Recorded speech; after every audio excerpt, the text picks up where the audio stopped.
He's fast asleep and he's got no idea what's about to happen.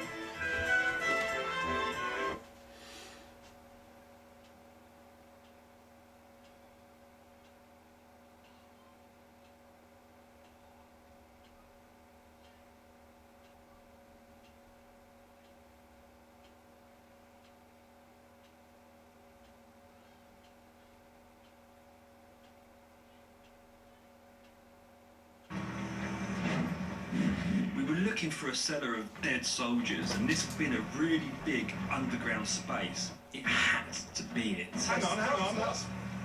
Yeah, I'll go here and you chuck that. That's a support beam for these two higher beams.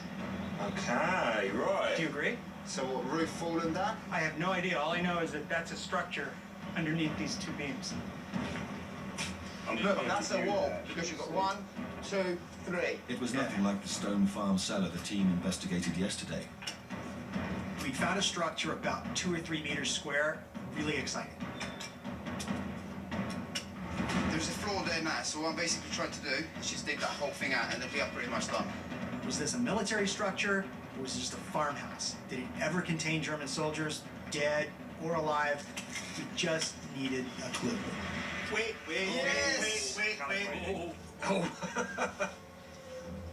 German. 7.92 Mauser. It was one of the most common rounds in the German army, used in the Carabiner 98 rifle and also heavier guns. The team tested out similar rounds at a local shooting range to witness the power of German wartime bullets up close. So guys, here we got MP44, also known as Sturmgewehr. I love this gun because this is the first ever assault rifle, the most important rifle at the moment in modern warfare. And this is where it really started. So what's the difference between an assault rifle and a normal rifle? Why does it make it different? It's not close range weapon, it's an actual rifle. Right, that shoots automatic fire. That is it, boys. And you don't load 5, you load 30 bullets in at once. Yeah. Got this bad boy, yeah? Come on. Is that marked MP44 or STG? It's marked MP44. Wow. So that's an early one. Very rare. For me, guys, the best small arms weapon of World War II.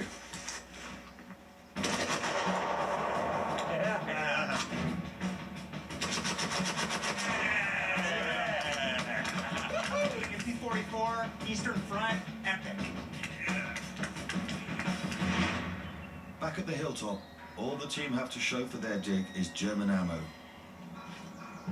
So a German 7.92 Mauser cartridge. One German 20mm cartridge. Both unfired. Yeah. German position for sure. Must be a German position. It's probably not a cellar. It's a bunker, trench. I don't know. I even thought at one point, it could have just been the foundations of a really, really old house. It was a blow. We got a big structure here, but it wasn't what we were looking for. Unable to find the cellar full of dead SS soldiers, the team needs a new lead. Nothing down there. Nothing down there at all. So we'd found some evidence that there was a battle here, but we weren't finding anything concrete. So I suggested to Chris that we widen our search, and then he'd go around looking in the adjacent field. I wasn't expecting to find anything. And all of a sudden I got a really, really good signal. Wasn't sure what I dug up. When that happens, there's only one person to call. Oh my good lord. Yes? That's a German incendiary bomb. Chris was really lucky. If that thing was complete and he'd hit it with his shovel, he wouldn't be here now. That was one cool find. You can actually find a lot of these fins in England. That's why I thought it was something bad, because I find a lot of them just lying about, and they're artillery, aren't they? No. This is an aerial incendiary bomb. These were dropped in there thousands on London and. See, I wasn't entirely sure what they were. And, you know, everywhere, Coventry. But the kids used to collect the fins. So in the war, you'd go around, and if you got an incendiary bomb fin, you were like, you know, the bee's knees. That was it. Question, Steve, is it German or Russian? No, it's German.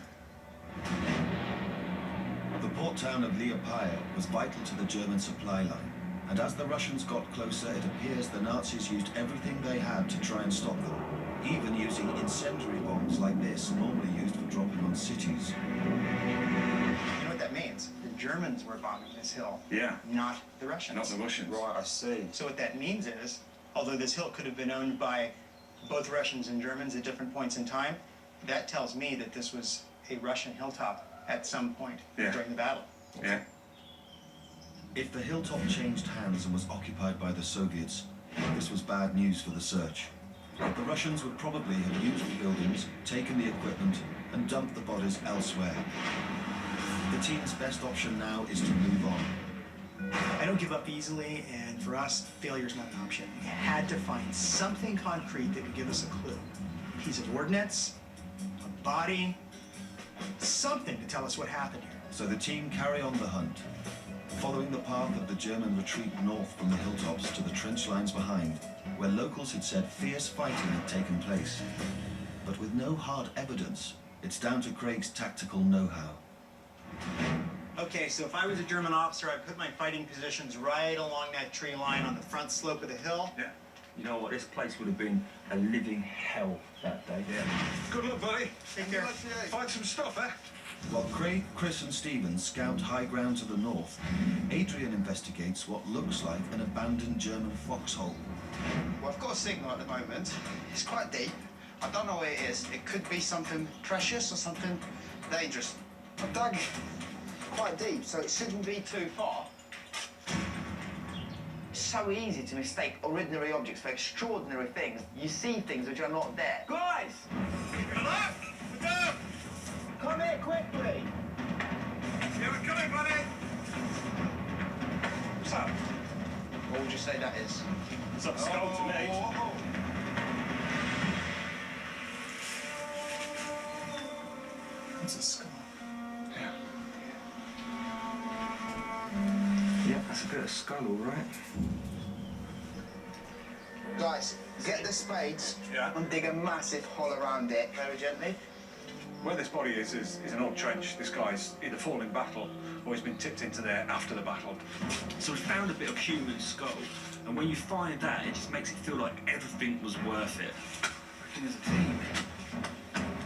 There's a team. Whenever I find a fallen soldier, there are three simple things that I'm always determined to find out. What side was he on? How did he die? And who was he? Even at this stage, we all had our own opinions. I reckon he's a Russian. I agree with you, because he hasn't got a helmet on him. Russians wore caps a lot more often than helmets. Maybe. If you guys are going Russian, I checked it. oh, I'm going to go German. These are definitely German trenches, but there could be anybody in there. The team must now begin a careful excavation process, layer by layer, to find all the bones of the soldier and map their position. That's a bone. Yeah, there's a bone, yeah. But something wasn't quite right. Well, hang on a minute. If that's his skull, what on earth is that? When people die, they fall in all sorts of positions. They don't die like in the movies, you know? As soon as you start seeing the contortion or the way the body is, and it all starts going through your head. How did this guy die? What happened to him? But also, it's a human body. You know, that was a person, a walking, talking person. Think about this. After days of digging, we're focused on one tiny piece of real estate and delicately digging out surgically a skull. Hey, Stephen. Yeah. This bone has to come out now. It just does. Yeah, okay. Are you okay with that? Yeah, that's fine. All right. Removing a human bone from the ground is always intense. Really careful. Yeah.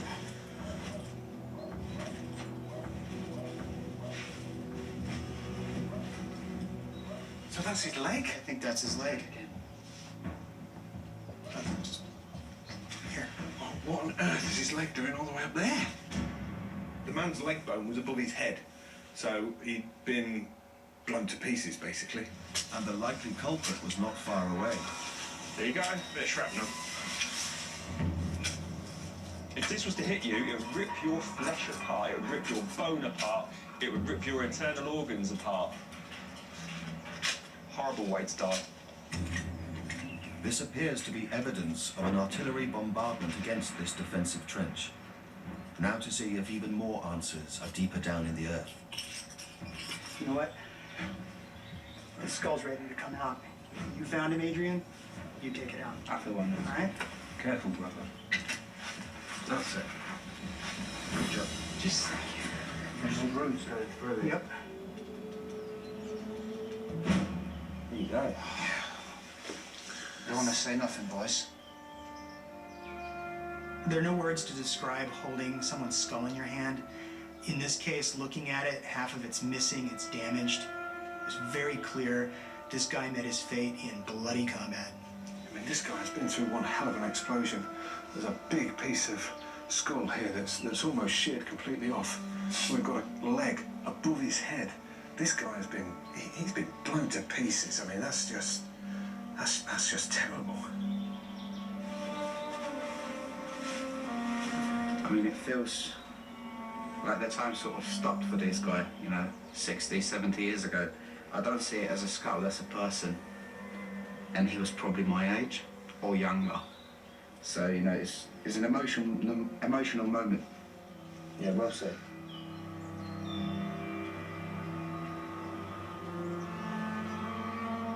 Can you put in with the rest of the bones? Yeah. Let's look at that. All we knew about this man was that he died in a terrible way. Once you strip away everything else, what side he was on, was he good, was he bad?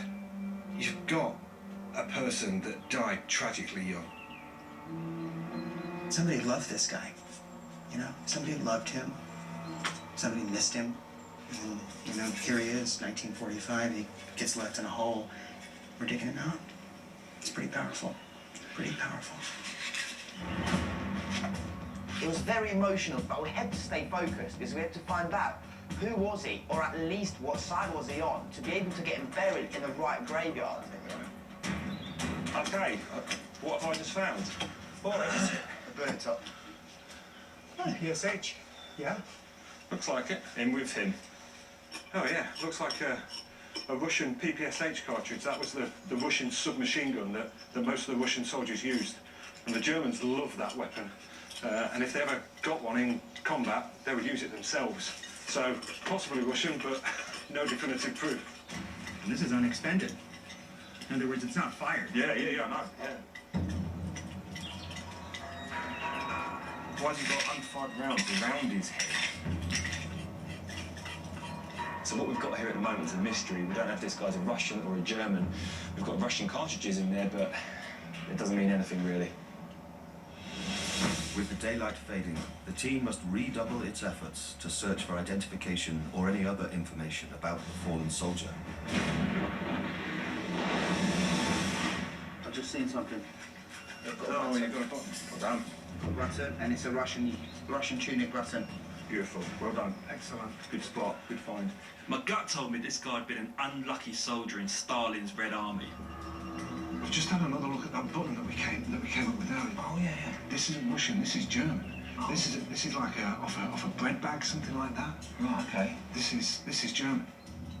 The German bread bag, known officially as an M31, wasn't just for food. Fastened to a soldier's belt, it was for carrying all his basic needs, including papers and toiletries. This is slightly confusing. So does that mean this was a German, or this was a Russian with a German bag on it?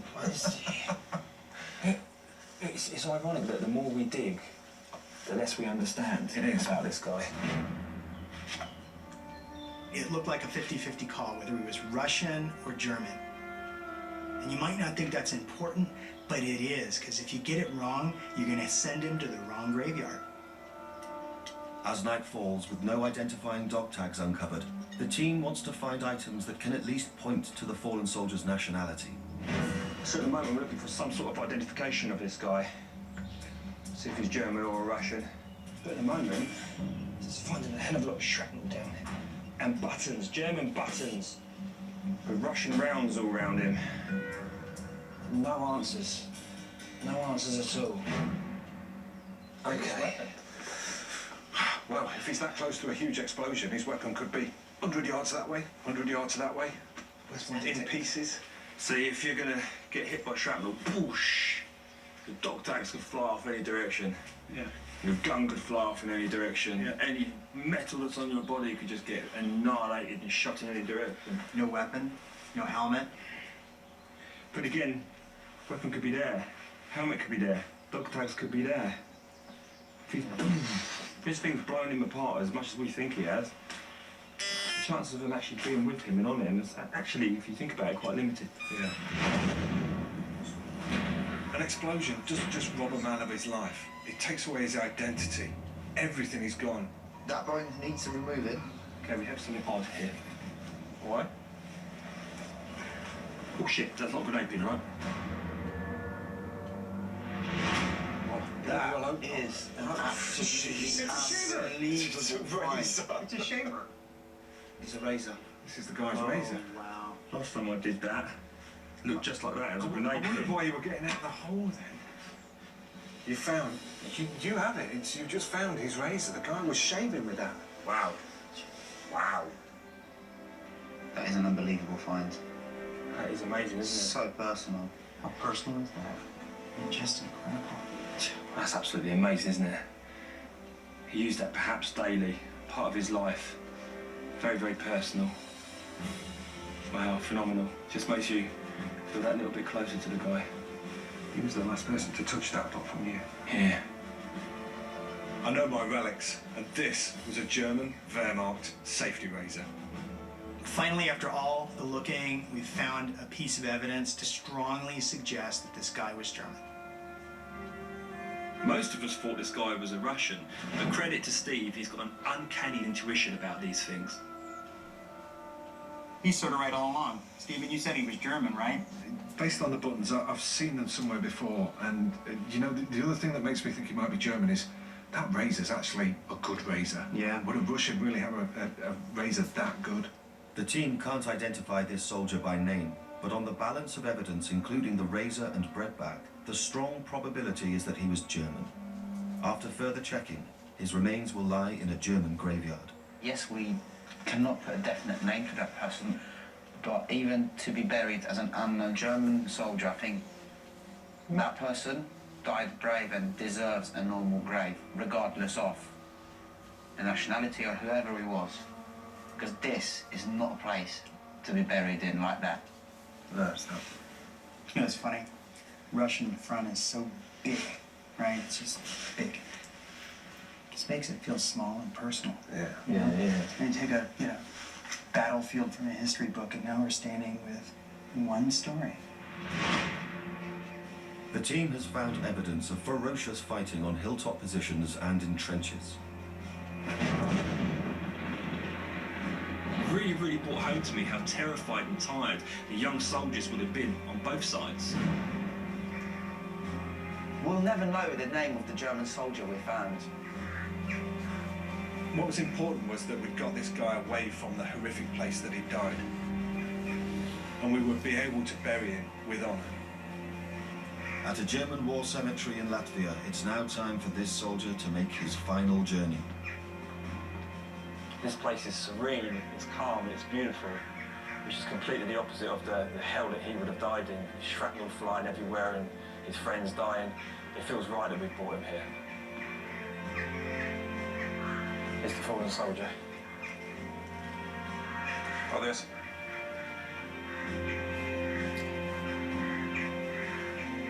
Next on Channel 5, a true giant of the deep that swallows its prey whole. Watch out in Chasing Monsters, the Shark Eater.